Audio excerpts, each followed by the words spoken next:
Hello, I'm so excited for this opportunity and to present my final project about peace leader in training. And um, my journey as a peace leaders. This presentation share my journey and growth as a peace leader. I will highlight my learnings and experience and future goals to help my community with you. Presented this presentation presented by Ahmed Usman, December 2025. What is what is peace leader mean to me? A peace leader is someone who helps solve conflicts and builds harmony and serves others. My inspiration comes from my father and elders, community leaders. And my father was mayor and he helped solve several tribe conflicts. I am from Darfur region, which is the region full of tribalisms. That is one of the main cases of the ongoing war in Sudan. It came from the tribalism, ideology, and lack of democracy in the country. Also, uh, becoming a servant leader, this which was a significant topic and is very important for me. This servant leadership is mean to me is putting others first, putting and listening deeply to them, and guiding others to grow, learn from their values from different perspective, and respected their their elders. The importance of elders in peace leadings that I learned through my practicum interviews. Elder offer us wisdom, patient experience, and through the conversation I learned the value of listening and emotional intelligence, studied leadership during the tough time. I attended meetings of the annual meeting of the community leaders, and I experienced how they deal and handle the different perspective from community, all with wisdom. In the course of peace leader in training, there is a lot of takeaways that I learned, but I'm gonna share here with you about the main takeaway from elders and community leaders that I interviewed. Key lessons include like the importance of understanding diverse perspectives and practicing patient empathy using reflective approach to self conflicts. Also, I learned from the conflict tree, analyzing family conflict issues. The conflict tree help us to see cases, root and main problems, trunk and result branches in community and in families. Family conflicts. Main root case like conflict for instance, common roots include like us I identified lack of awareness, especially like for Sudanese community. When they moved from Sudan to USA, they, the culture is different. So they get cultural shock, and mm, this, especially the younger families or younger generations, don't know how to deal with this, and they don't know the value of cultures. So they try to argue until the problems will take to the separation, divorce, and the branches of the tree that this is gonna affect children, like their mental health and psychological trauma of the household. Children experience trauma and their parents become single parenthood and divorce, separation, this all, yeah. Also, insights from elder interviews. I, I learned that the patient and hope, believing in, in better result, in better result. Community dialogues can solve even difficult problems. Storytelling and meeting help families heal, not just resolve the problem. Resolve could start from the beginning. Again, when you solve the problem, probably sometimes the problem take happen, but they heal the community, the elders, community leaders. When they involve in family conflict, they go through the process that they heal the family. Also, the conflict tree, the second my conflict tree was about the social media activists, and there's Sudanese social media activists in both sides of the war. Some to support the military, some support the militias.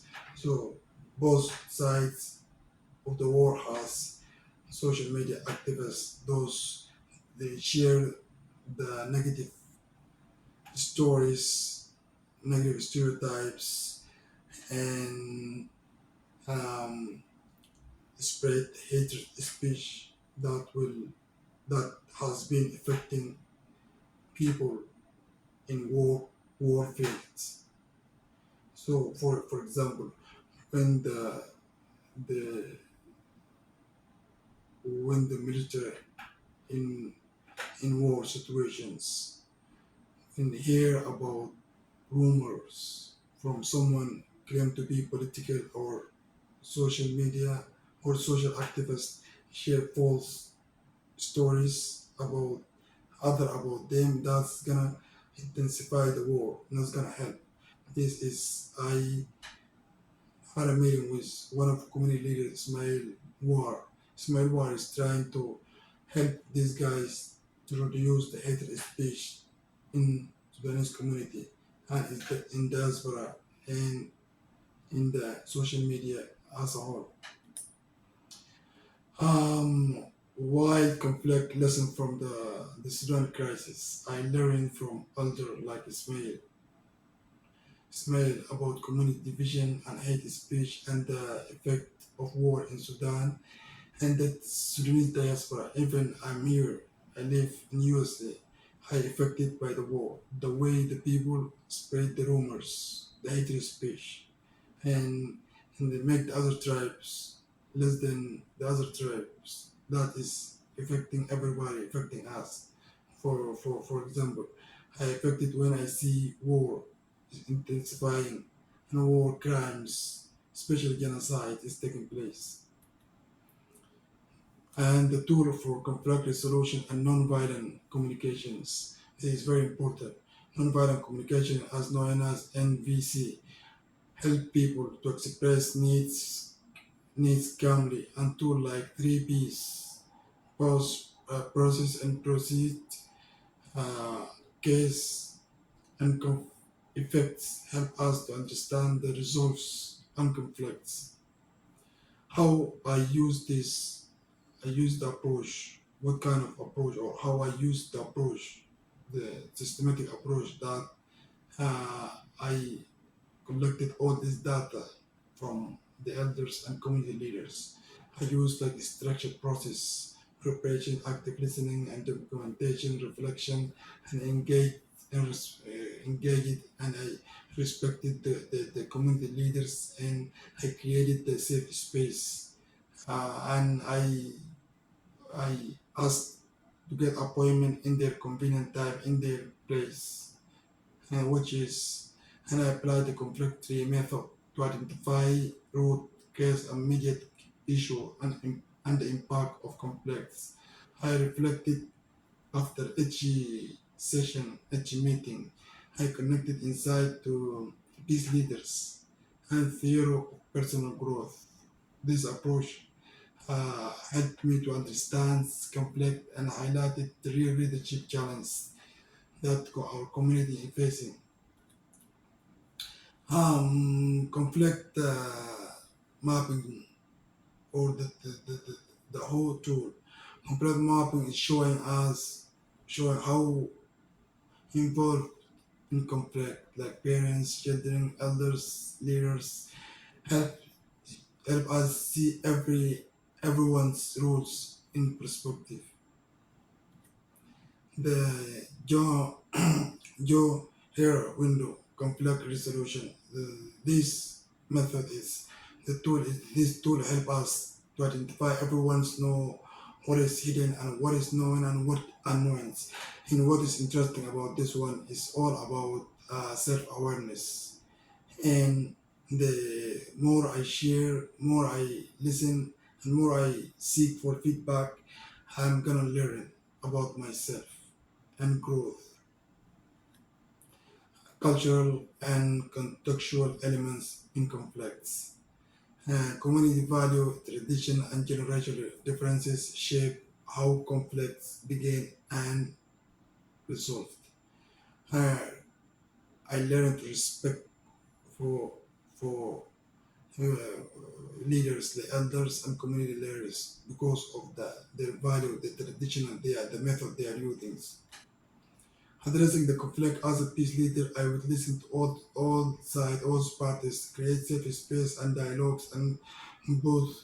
I use both traditional method and like storytelling and modern meditation to support the family and community to resolve their problems and empowering and including others. This is what is important. As a peace leader, I encourage like everyone to participate, especially youth and marginalized people. Celebrating their small success helps to build confidence and unity, which is gonna build like communities.